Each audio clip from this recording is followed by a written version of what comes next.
من دیروز نوار شما گوش کردم، گفتن که صله رحیم ده خیر کردن نغزه. من خلاصه میره پرسنم که من خلاصه در برادرم خیر میکنم بدون که شوهری من همین کاری مرا میدونده. من همین را چلی کنم و دادری من خلاصه کم بغل کار میکنه، برزن کار کردنش فوایده برکت نیست در کارش. بعضا وقت هموده که بسیار هم نمی هزاره ده هزاره من از برای خدا هم بخیر میکنم، لیک شوهر من کار من خبردار نیست. شما از پول خودتون خیر میکنه یا از پول شوهرتون؟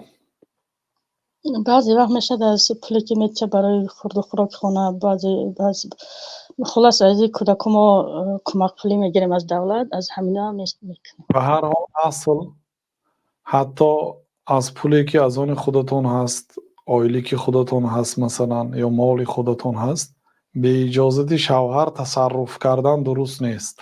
اصل همین است، یعنی اصلا باید انسان اجازت پرسد، مگر خیلی که یه زنی آمده گفت که یا رسول الله فلانی گفت، شوهرش را نامش را گرفت، مردی سخت است گفت، برای من و برای فرزندانم به قدری کفایه کننده پول نمی دهد، بسیار آدمی سخت است.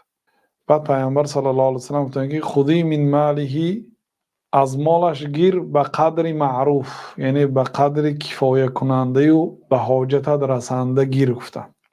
و اگر در حالتی که برادرتون مثلا گرسنه هست، احتیاجی کلان دارد به پول و اگر رفت و پرسیده دهید نمی گفته باشد، ولی پولهای کم اجازت است خیر کردن و ثوابش به شوهرتون میرسد. پیامبر صلی الله علیه و سلم گفتند که کدام زنی که از مال شوهرش صدقه کند به شوهرش هم ثواب است، برای خودش هم ثواب است. مثلا یا آدم نان پرسیده آمد، یعنی یا نان دادن به یک آدمی زندگیش معتدل هیچ گپی ندارد، این چیزای معده از شوهرش نپرسیده دهدم میشد.